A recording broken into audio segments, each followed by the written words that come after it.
Ladies and gentlemen, it's that time of the year, and we're going to stare into the crystal ball today. And to help us through and preview what's to come in hopefully what we imagine is going to be our premiership year, it's none other than Dougie Hawkins. Matty, how are you, mate? Good to see you, Matty. And ladies and gentlemen, also joining us today and Inside the Kennel, he's been absent for a little while. You must have been on an extended post-footy season trip with Groenewegen. Welcome back, Paul Howe. Thanks, mate. Great to see you, Dougie and Matty. Big year, Paul, coming up, as Matty knows, and 2023 wasn't the year that we all expected we're going to have. So I think that there's a lot of pressure on inside the club, a lot of pressure on the playing group, coaching staff, the whole lot, the whole Western Bulldogs Footscray Footy Club. I think are really under the pump, and when they're like that, that's when our coach is at his best. That's when Bevo will come out and he will come out swinging. Trust me. Yeah, we love to hear that, Dougie. Well, shall we start by because I'm hoping that you've got us in the top 8 this year, but we'd love to get you staring into that crystal ball and start with number 8 on your ladder. Hit us with it, Doug. You were known as Nostradamus a couple of years for your great predictions. Let's see how you go this year. Well, Matty, I've had to put the glasses on, Paul, like yourself. At number 8, I've got the Demons. Hey. You got them in there, Matty, or Paul? You got the Demons in your 8? Definitely. Yep. Definitely not for me. I'm feeling they're a slider, Dougie. So and hopefully we knock them out first week. But yeah, they are a dangerous team. I got the Blues, Carlton at 7. Hey, wow. Does that shock a few people? Oh, after Friday night it does. But Dougie, getting back to Melbourne really quickly, someone said, Matty, to me, it may have been you, Matty, that said when you lose 2 of the first rounds in a season, you don't make the 8. That's what the stats tell us. But Carlton, I'm surprised. I think they're on the way up. Agree. Yeah, no, it was a big win the other night, wasn't it, against the Lions? They were fantastic. I think it was 46 points down at one stage. And so don't forget, Melbourne, they will lose their first 2 games, Paul. That's right. That's got us. It's a big game, isn't it? So those first 2 games just put you right under the pump. Now here we go. I'm going with the Swans next, which is 6th. Does that shock you, Matty, Paul? Well, not at all. You know, they were they've been up and about for the last couple of years, haven't they? So you know, their midfield is pretty strong, and some of their small forwards, you know, your Heaney's, Papleys, they get on the end of it, and yeah, look out. I reckon you're on the money there, Doug. 5th, I'm going with the Lions. Okay. Brisbane. I reckon they're on the slide a little bit, and that's not because of the other night. They don't lose games like that at Brisbane, particularly round 1. If you look at their record over 20 or 30 games, they would have lost probably 3 or 4 times. Brisbane, that was a huge loss for them. Right. So I got them at 5th, and the top 4 starts with the Bulldogs at number 4. Oh, you got us at 4, Doug. All right. I think we can finish 4th. Yep. Not surprised, boys, and this is not, you know, looking through me red, white, and blue glasses, but again, we have that ability to be there, and I think we should be. How's that? Hey, Dougie, what's the difference? You know, you talk about the Lions last year's grand finalists. What's the difference between the Bulldogs at 4th and them at 5th? Is it the Lions have reached their peak and maybe you can't see any improvement or on the way back, and you see greater improvement with the Bulldogs? Yeah, I just think I think we from last year really need to prove a point, and we have the playing group to do it and the ability to do it. And I just got us our nose ahead of Brisbane. I think a very good side. Don't get me wrong. They'll win more games at home than they'll lose anyway. There's a big plus. And I think they're still a very good quality side. Fagan, I'm a big fan of his coaching. He lets them play footy. But I just got this gut feeling about the Bulldogs with our backs to the wall. You know, we need to come out. We have to come out. And if we don't, there's a lot of heads are going to roll. Trust me. Third, I'm going with the Giants. Yeah. Matty, Paul for 3rd. I thought they might be a slider. I just wasn't sure about them, but what they did for round 1 to beat Collingwood was pretty good. Collingwood looked a little bit flat, a little bit just wasn't up and about like they obviously had been in 2000. And remember, don't forget Collingwood, they won a lot of games under one goal. Right. It could have went that way. Yes. Just had a bit of luck. You got to have a bit of luck, and you make your own luck. Hey, Dougie, the other thing with these interstate teams as well is they're unknowns, aren't they? I was saying that to a mate of mine when we were watching the Giants. You got the other green in that team who's just a superstar, but I think if he was in Victoria, we know all about him. Mm. But they sort of hide off the radar over there, and they're a bloody good team, haven't they? And they've got all across the park, they've got all they need to play well. They are. You're right. They're a full side, Paul. There's no doubt about it. They're the full deck, and that boy Green, Tom Green, is it Tom? That's right. Yeah. How's that? You're right. If he was in Melbourne, I'd know Tom. I'd know his name was Tom, but I just Tom. Yeah, and obviously the other bloke's a superstar, Toby Green. I love him. Fantastic player.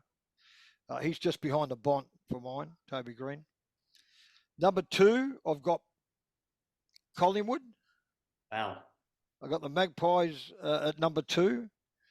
I think he's a terrific coach. I think they're a good side. I think they're hungry. I would be shocked that they're not in the mix of top 4 or top 2 or 3. For me, yeah, Pies are back up again from last year. Not saying they're going to win it, but they're going to be right in the mix. When you got blokes like Dacos, the Dacos boys playing, superstars. Not as good as the old man, but they might be. Dougie, you got me fascinated. I'm just doing some mental maths in here, and I'm going, who have you got at number 1? Who's your top team? Well, I've gone this way. This is going to shock you, Paul, Matty. I've gone with Kenny Hinkley on his last legs. Yeah. I'm a huge fan of Port Adelaide. I think they've got a very, very, very classy midfield led with Rosie and Butters. So I've just got a huge rap for their. They've got a forward line that can kick goals. Their back line's steady. And I just got this feeling that Kenny Hinkley, boys, is his last hurrah because he'll go. He'll be, if he doesn't get them to where I think this group can be. Right. So Port Powell for me, number 1. He's on his last shot, Kenny. He's been there probably 10 years now. Hasn't produced anything really super. Been in finals situations, but never gone to the big well. So this is it. This is it for Kenny. Otherwise, he'll be back to Camperdown. Well, let's hope that actually happens, Doug. I would love to see that. Now, just so your top 4, you've named, a pretty strong quartet there. Now, that's at the end of the home and away season, but we all know the action happens in September. Does the Doggy team have what it takes with a double chance to rise to the top and get some silverware, Doug? I think we have, Matty. I think we have I think we have a list now that is quite capable of matching the best 2 or 3 sides of the competition, and I think that's a fair call. I was just looking at the list before the show just to get my head around a few of the new players. And I think, Matty, I think you and I have spoken about this. I think it's a really good-looking list. I think in the last couple of years, we've held on to players as backup. And I think this list it's got so much more potential. If you look at every player on that list, I think is capable of playing seniors. And I think sometimes you have that cycle through your list where you hold on to a few players, perhaps like Crozier and players like that who are great players, but probably are off the mark. This list looks fresh, and it looks like every player has the potential to contribute to making that 23 a really strong team. So I like the list. I reckon you're spot on, Paul, Matty. And with that, Paul, again, that puts a lot of pressure on, say your bottom 6 or 8 players. Guess what? You have 2 or 3 Barry Crockers in a row. You know where you go? Back to the VFL, because we have about 6 to 8 players in the VFL quite capable to come into that AFL side and not miss a beat. And I think that's great to have. And I don't see a lot of clubs in that top 8 that have that. I reckon the Bulldogs, Paul, you nailed it on that. You hit it right on the head there. Our list is very strong and it bats right into the VFL. You play a couple of bad ones in the AFL, see you later. Up comes the next boy, ready to go. 100%, Paul, spot on. Beautiful, beautiful. Well, Dougie, Bulldog supporters cannot wait to hear your team. You've named your the team that's going to line up in round 1. We can't wait to see it either. We have not seen it, so here it comes up on the screen now, Doug, and would love you to talk us through it. Let's see the reveal. So have a look at the back line here. Okay, so you've named Ed Richards, Liam Jones, and Nick Caulfield from St Kilda as your full back line. Okay, I like it. Well, Richards can play half back, Matty. Paul, he can play half back as well. You can roll him around a little bit with Johansson when we get to that. The boys, Jones, good player. Paul, Matty, good player. Reliable, steady. I reckon he can play at the ground a little bit if he has to, if he needs to go to centre half back. The boy Caulfield, I don't know a lot about him, Matty. Paul. Caulfield was the number 9 pick, and he was at St Kilda. So St Kilda, was he? Yeah. Yep. Yeah. The feedback, Matty, is there's fairly good raps on him. So I'd be happy to see him probably start in the back pocket. He's a back player, so we'll start him in the back pocket. He's about 6'2", Matty, isn't he? Yeah, that's right. So he'll take the third tall, won't he? Yep. So I think you're spot on the money there. That's exactly my back three, Doug. And here's your half back line. Let's have a look. Well, here we go, Paul. The boy O'Donnell, I thought he came on, didn't he, last year, Paul? His last 4 or 5 games. The boy Bailey Dale, I think, is a very, very good player. Johansson, this has got to be a good year for him. He started well last year and then he broke down, missed had a bad hammy, didn't he? About 8 or 10 games or something. Half maybe, yeah. Did he? Yeah. So I don't mind that half back again, and I still have that, in the back of my mind about Norton can go back if we need to loosen that forward line up a little bit. Big job for O'Donnell to hold down a centre half back position, Dougie. You reckon he's got it in him? Well, Paul, I think he has. I thought his last 6 games was really, particularly his last 2 or 3, was real strong and steady. And not just did he do a job, I thought he played well. Like he won the footy he's won the ball as well, not just being a defender, just punching away and a bit robotic. But I just thought he found his feet. And again, we've got to remember he hasn't played a lot of footy, this kid. So I thought his development last year, particularly late in the year, Paul Matty was pretty good, O'Donnell. Yeah, and you've picked him just ahead of Buku Karmas, who I guess is a real arm wrestle for that role, and also Alex Keith, and Gardner's injured at the moment, but there's some, and Buslinger, we've got a few centre half backs there, Doug. Yeah, no, we have, Matty, a few boys now, and Keith would be a bit stiff, and the boy Barker as well. He certainly can play. I think he's going to get a go. This kid, he's going to get a go at some stage. So, but I'm just going to go with these 3 first up, Matty and Paul. Yeah, love it. All right, well, let's get to the centre line, Dougie. You got McRae. Oh, okay. All right, talk us through that. Treloar, I like him. Good player, quality. Pro. He's a pro. Treloar knows how to play the game, knows when to deliver the ball, when to hold the ball. McRae, didn't like him playing half forward. It's a shocking position to play half forward. I played that myself. It's a nightmare. And if you're used to getting 30 possessions like he was every week, and then you go half forward, you're only going to get 12, 13, you get a bit desperate. Then you start not playing the way you should be playing. And I didn't like him playing that half forward role. And I like it. You can even play in a bit of a wing as well.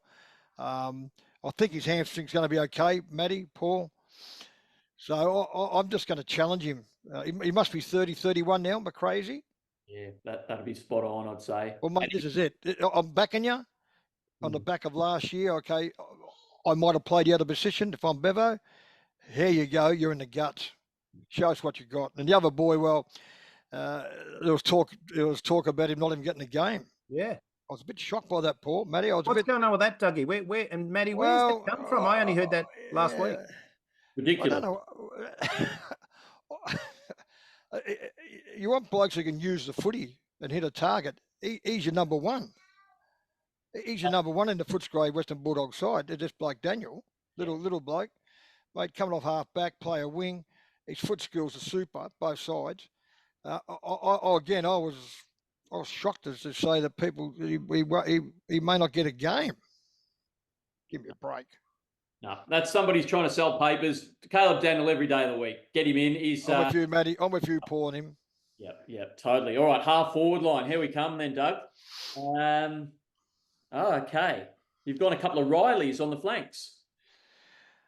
Well, Westy, his pre-season stuff's been pretty good. I thought his footy last year late was okay, was pretty good.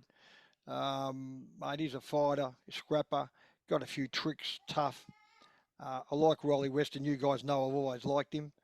I'd like to see him get a fair bit of game time, maybe a pinch hit in the midfield every now and if he can, but he'll certainly play in the 18, in my opinion. Aaron Norton on the back of an 8-year contract. He can play, can't he? Oh. Just got to get his kicking boots on, and his contested footy's fantastic. Again, I like him. If we have trouble, as you said about O'Donnell, Paul, is he big enough and strong enough down at centre half back? I still got this gut feeling that Norton can go there if we need to. So the other boy wearing number 9, I saw a bit of him, Paul, Matty. He reminded me of a young boy from Braybrook who started in 1978. Went on to play 329 games. I don't need to use any names, but you guys know who he is. He reminded me of me a little bit. He had a little bit of sig and zag, and a little bit of razzmatazz, and a little bit of arrogance. He loves his socks up, Dougie, doesn't he? He's like Horn Francis. He's one of the very rare players who likes to keep his calves warm. Yeah. And, he holds it well. He holds it well.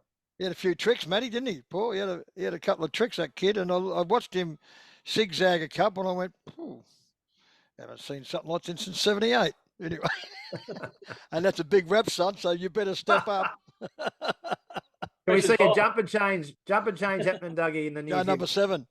No, he's good. He's good. He looked good. This kid looked good balance. Looked really steady, stable. Under pressure, he knew what to do. Didn't panic. He looked like a ready-made player. At what is he? 18? How old that kid? Yeah, 18, exactly. So. Yeah, no, you play him or you start him on the bench, but I'll be playing him right into the action. Love hearing that. Well, if he's half as good as you, Doug, look out. We're in for a couple of decades of magic.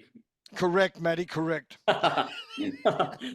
All right, we're on to the full forward line now. This has been the point of conjecture for fans all summer, because they're saying, and I can't wait to see who you've selected here, because it's a toss of the coin with Rory Lobb and obviously Sam Darcy, who has put together an incredible off season. So it's almost a drum roll here. I don't know who you're going to pick. Let's click it. Oh, okay. Wow. I'm speechless. Matty, Paul, the boy Waitman picks himself. I'm a big fan of his. The kid can play footy. Never tell him too much. Just go out and play. Just watch when you jump. If you think you can mark it, go for it. But just be careful. You're not going to be jumping into Norton and Jamara. Jamara is going to be a very, very, very good player.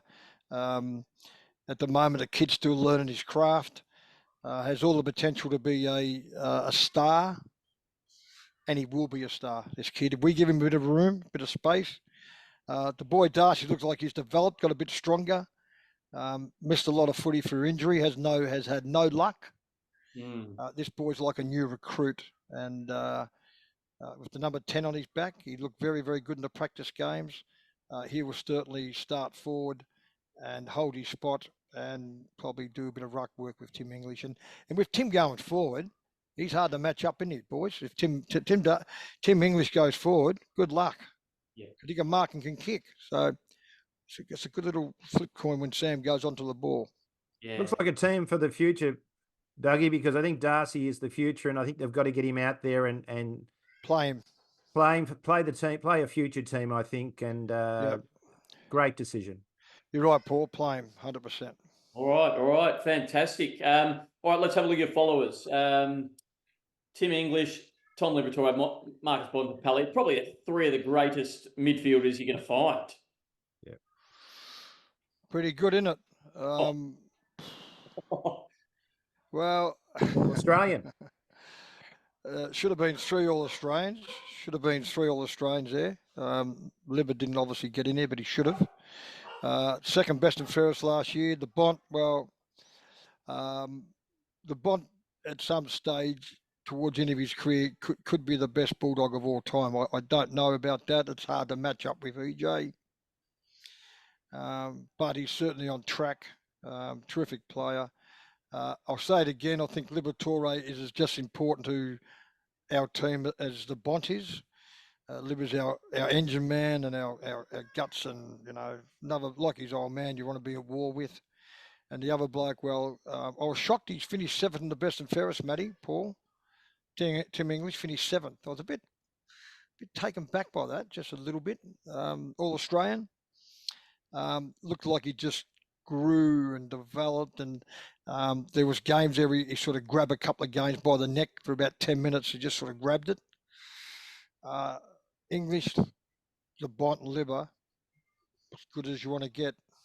Chuck McRae in there in the mix. Oh, we're going to win. The ball's going to be flying inside 50. There's nothing sure about that. So you'd be lighting up if you're Ugelhagen and Norton and Sammy Darcy. Wow. Yeah, it's going one way, Matty. Port's going one way and it'll be going our way.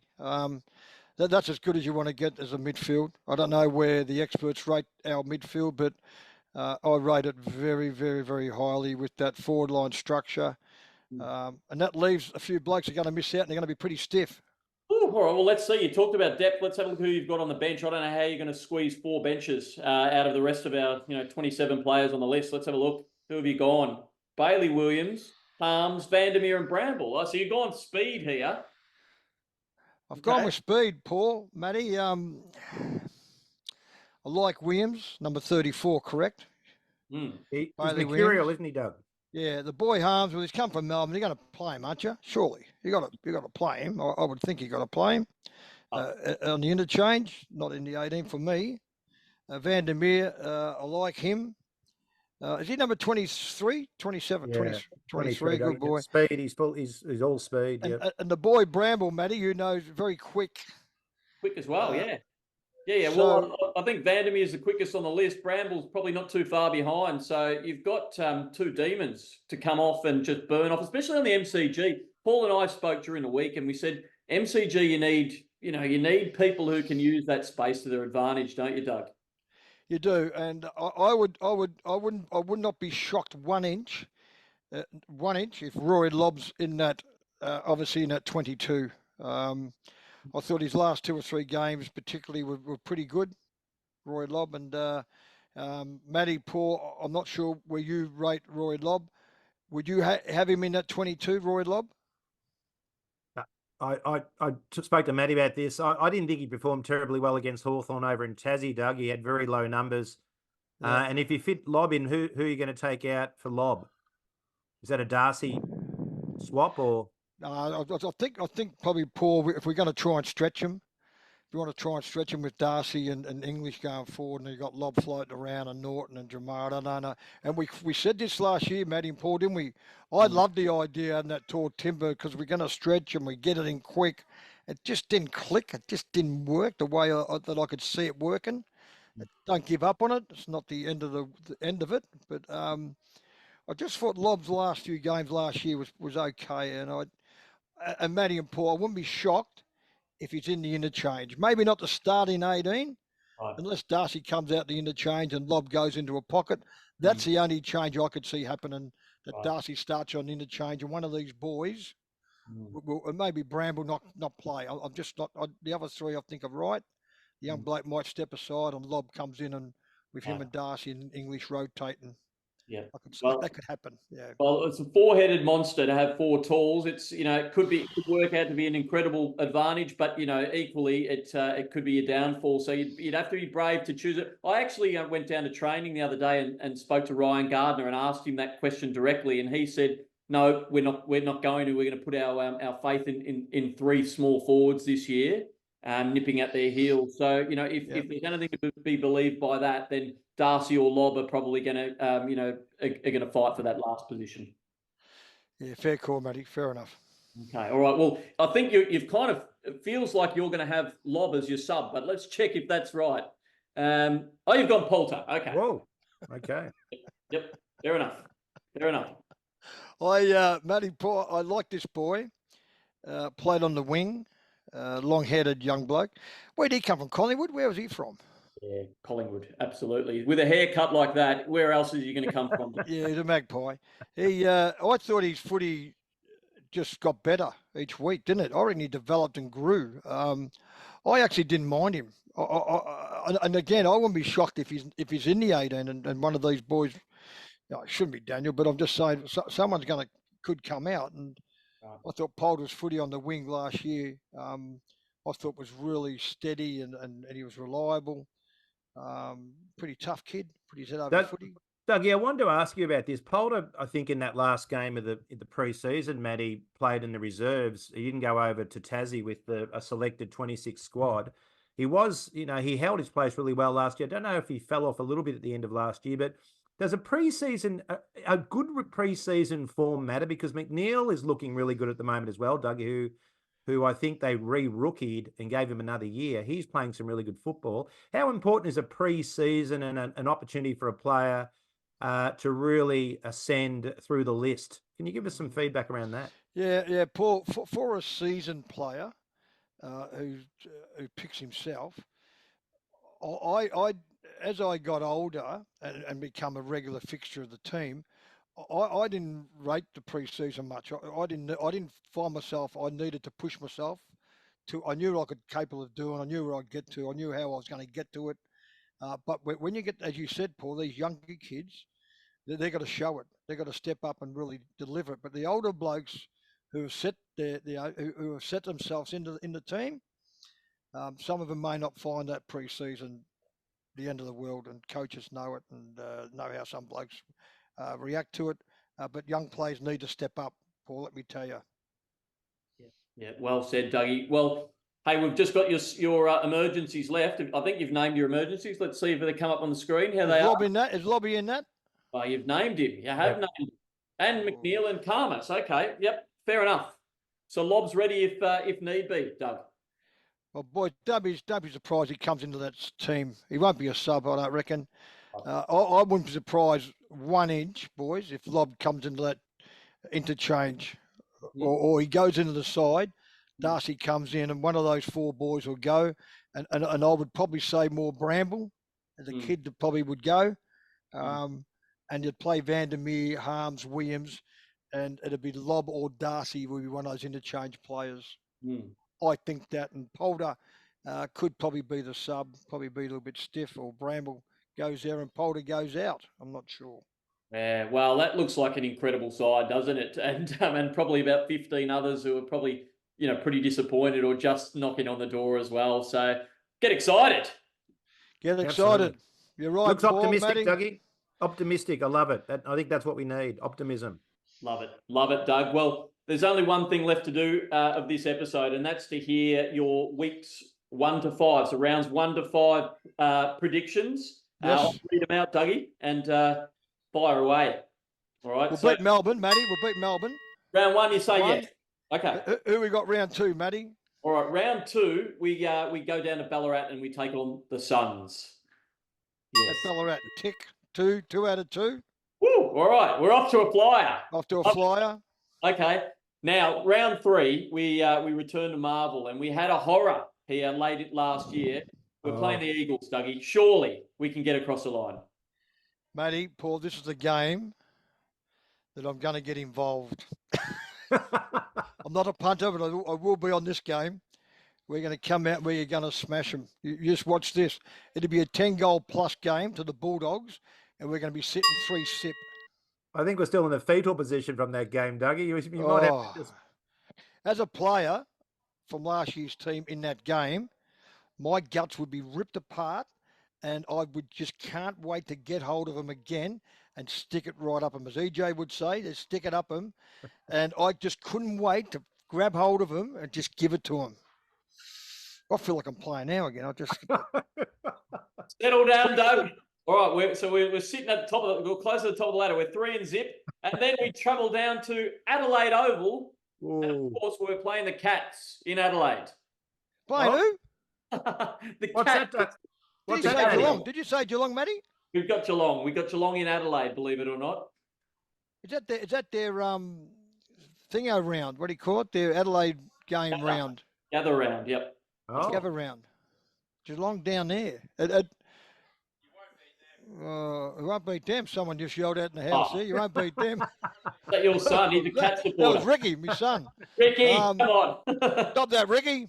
He's a cat. Well, a bulldog cat. I reckon that's a pretty coin jobbish. But 3 sip leading to the last game when we could be 4. All right. Well, you got to call it, Dougie. We're not letting you flip a coin. Well, no pressure on the playing group, but we should be 4 sip. 4 and zip, and then we 4 and move into zip. round 5. We come back to Marvel Stadium, and we're playing Essendon. Ooh. Essendon, they wouldn't beat Braybrook. Essendon, they wouldn't beat Braybrook. Same That's colours. 5 sip. That's 5 sip. They're no good, the Bombers. So, they're no good, Paul. They're no good. Matty, they are ordinary. So we're 5 sip. We're 5-0 going into round 6. Wow. You on top of the ladder? Well, we're on top of the ladder, Doug's ladder. We're flying. All right. That's it. So That's you it. said we're going to finish top 4, Doug. I reckon you might need to review that based on your assessments. I love it. And I'm being serious. I'm taking the Bulldog hat off. I just reckon those 4 games are very, very much winnable. As we'll win the 5th game. Don't know about we'll beat the Bombers. So we could be sitting 5. It's a big arc, isn't it? 5 sip, but not beyond us. Oh, that's music to my ears, Dougie. And Bulldog supporters, if you haven't got a membership and you're sitting there humming Grab one right now, sort it out. Go get it now. Get on the phone. As Charlie Sutton would say, shop early, avoid the rush. Yeah, good on you, Matty. Good on you, Paul. And all Thanks, dog Dougie. supporters. Thanks, Matty. Stick with the boys. Hang Great in to be there with back. them. And yeah, great to be back, Paul. And just stick with the boys, Matty. And let's go out there and stick it up them. I Let's go can't do wait. it. Hey, Dougie, really quickly, I met a supporter the other day. I was watching the car. I said this to Matty before the show. Talking about Bulldog supporters, I had a singlet on a Bulldog singlet. I'm watching the car, and this old lady walks past with a dog. And she says, "You're not a Footscray supporter, are you?" I go, "Yeah." And we had this wonderful discussion. And she's she's been barracking for Bulldogs for 70 years. Her dad would take her to every game and every training session. And she was just the salt of the earth, Dougie. And I thought, what is so special about Bulldog supporters, Dougie? They're just unique, aren't they? Well, Paul, you know what you see is what you get. You know what I mean? There's no crap about them. There's no bullshit about them. It's just they're honest people. They'd give you their last dollar, and they wouldn't probably have to. If they haven't got much, they give it to you if you needed it. You know what I mean? And I experienced that over my upbringing in Braybrook and that sort of stuff, and obviously going to the club when I was 17. All those die-hard, passionate Footscray supporters, rain, shine, or whatever it may be, they're there. They love their club. They love the playing group. They're just fantastic people, Paul. There's nothing like them, Doug, and I got her onto Inside the Kennel, so hopefully we've got another listener, Matty. But Inside the Kennel serves a great service to the Bulldog supporters, doesn't it? Yeah, no, spot on, Paul, and mate, they're lovely people. They're fantastic people, and yeah, again, just down to earth. What you see is what you get. Well, there it is, Doggy fans. Dougie, we want to thank you as always. Absolutely magnificent. May your predictions come true. And thank you, Matty. Thank you, Paul. And go Bulldogs. See you, lads. See you, boys. Red in my heart, white in my veins, blue in my eye, white and blue in my brain. I'm Bulldog.